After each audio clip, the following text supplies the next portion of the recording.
I work this warehouse job where I find furniture boxes very heavy and I take it out to the car or the people who want to see it or whatever. And I had no college, couldn't do college. I dropped out of college. And I would talk to this guy named Ernie. He was a Vietnam War vet actually, and he would have cigarettes. And this is the first time I got more into cigarettes. And I was like, holy shit, I'm gonna be 65 years old making $10 an hour running the warehouse, because I was taking more shifts with the forklift and I was taking initiative.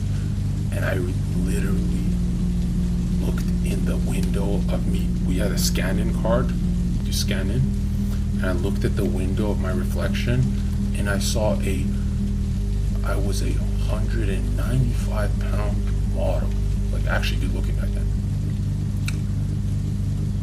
And chicks loved me. But I worked with old people. And there was one cute chick that worked all the way down by the cashier, and I was too afraid to talk to her.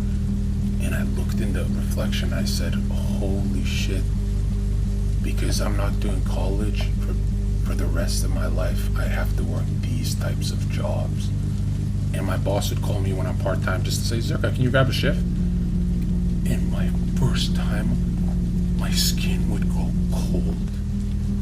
My bones felt like this vibration, not a quick one, a like hollow bones echoing sound of anxiety, very weird. And my heart would boom, boom, boom every time he called me.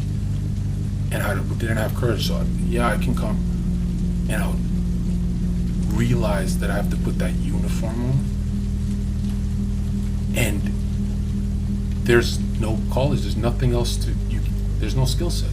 So the best I can do is this forklift. And it's the first time I would want to puke from anxiety.